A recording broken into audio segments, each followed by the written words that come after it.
What's going on, and welcome back to Knife Life EDC. Now I'm going to do a quick little comparison video over my three most recent knives I've acquired.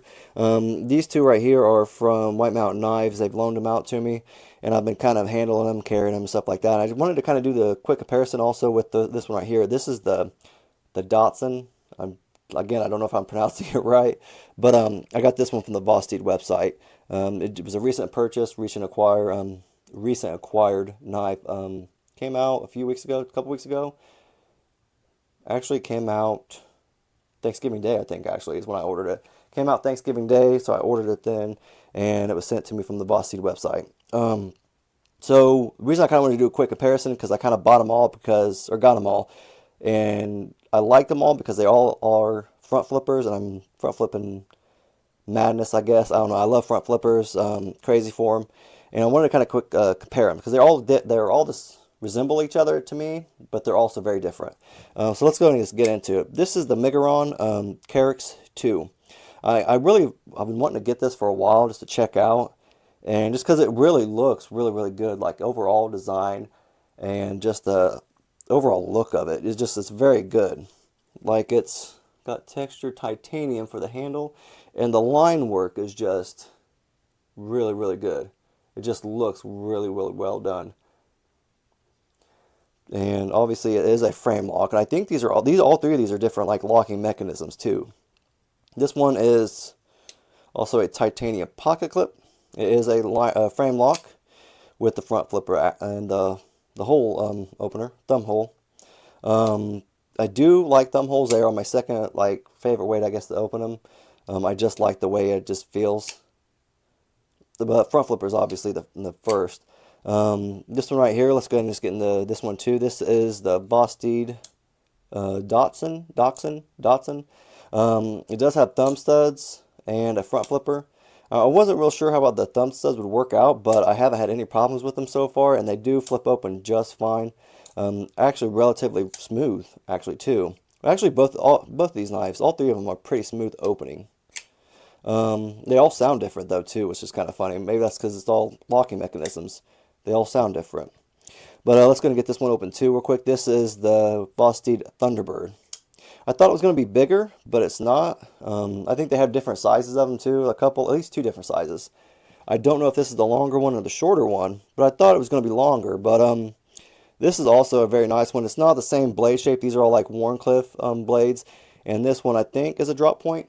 I'm not quite sure. I'm still learning the blade shapes and stuff like that. So I'm kind of getting into that, kind of learning some stuff on my own. The thing I liked about this one is I like thumb studs. I don't not like them. They work efficiently and they open up a knife pretty easily, obviously. But I do like the thumb hole and the front flipper the best. But if you can do that, like I know the S-Tau for Kunwu, they have the same way. They have a thumb hole, they have a front flipper, and then they have the rear flipper. Which if you can do all three of those, I think that's awesome. And even if you count the button lock, that's honestly it's four. So this has four. I like to say four different ways of opening it. I do really like the rear flipper too, just the back flipper. It opens it up really easy. They have texturing right there too, which is very smart. I like how they have it right there and on the back side too. That was really smart to do.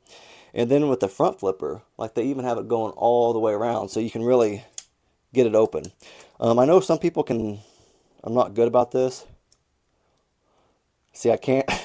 I can't do that for some reason. I have short fingers, so I don't know how they flip that open with their finger. I don't know. Maybe one day I'll learn. But this is the button lock version, obviously. Oh, that's the only one they have button lock. But out of all three of these, this one is the button lock. One thing I did have problems with this was, hold on. That you have to hit it just right. Like I found out, if you hit it just right, it will do that. It'll flip up. The button lock will go wonky, and then it'll shut on you. So, like if you're not going to use this for hard use, I would say that's a great knife. I really like it. I love the texturing, the frag pattern on it, the titanium for all three of these, obviously.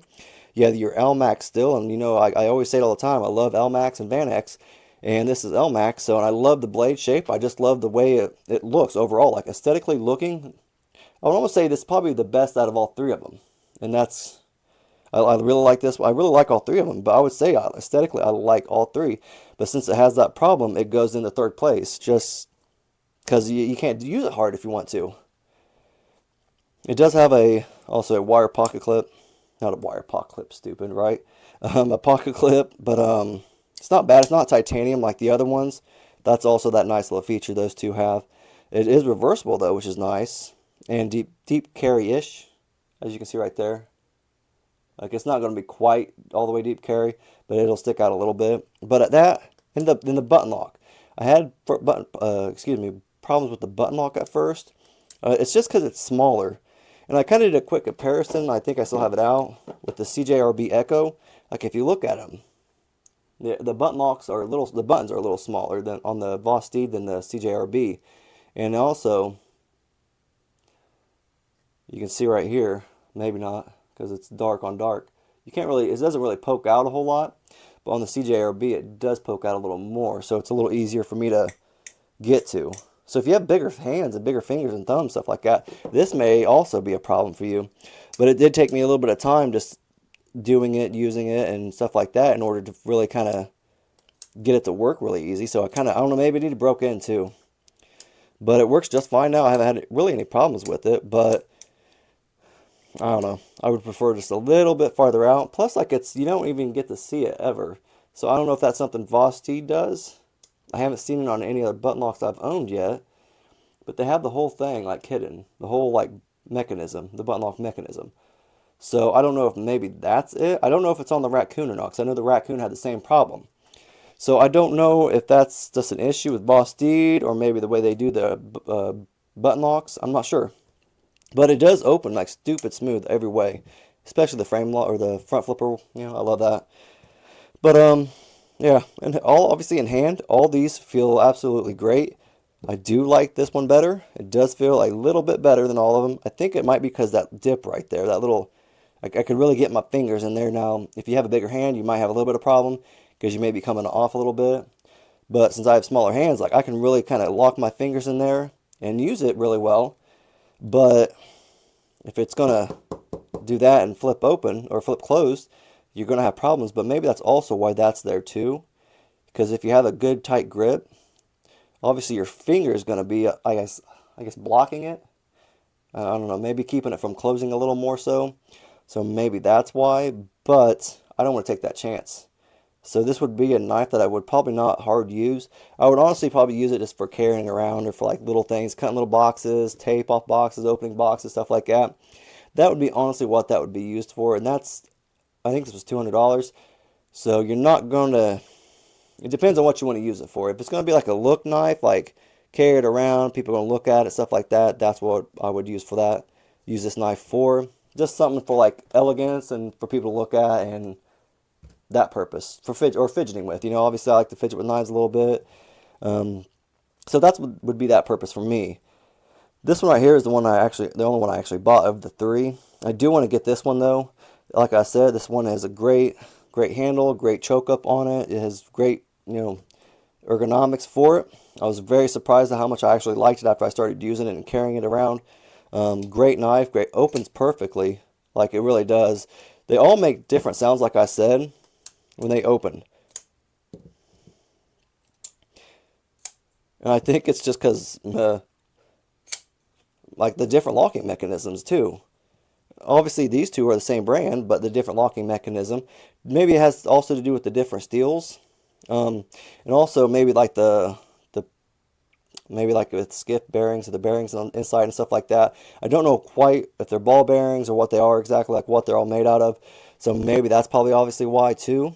Obviously I think there's a company out there that makes skiff bearings. I think maybe that's the company name, Skiff Bearings. I'm not quite sure. But I know the kind of people are ranting and raving about them because they make the knife that's that much smoother when you open it. So I'm thinking about testing them out, getting some of them. Maybe not for these knives, obviously, or this one, obviously, because these two aren't mine. But testing them out, kind of seeing how well the difference is, or how big the difference is between skiff bearings and then just whatever comes with it. So I'm kind of curious about checking that out.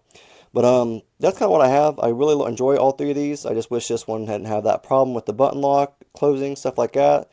I probably will acquire this. This will go on my little list of knives I want to get eventually. Just got to save up the money for them, right? Nothing's free. Well, nothing you get to keep is free. But yeah, I'll have to turn these back in soon. I'll be doing final reviews, and these should be coming out next couple weeks, I would think. I'll have to do it, and then I have other knife videos coming out before that, so they'll come out here in the next couple weeks, and then I'll let you guys know about them. This one should be coming out next couple weeks too, the final review. But that's all I kind of have on them. Again, great knives. They're all $200 priced. I literally think all the this one may be 180, 189. So 200 and just a little under. But great knives overall. Honestly, if I had to pick, first, second, third. So if you guys like the video, just leave a thumbs up, please. I greatly appreciate it. And it helps with the algorithm, because that's a pain in the butt to deal with sometimes. But that's all right. And if you have any comments about them too, just leave a comment down in the comment section. If you have any problems with these, I know some people have already commented on the first impressions one about that, or have talked to me about it, stuff like that. So that's kind of like a bummer for them with that, doing that little button lock not working right. But yeah, leave a comment, and thank you very much.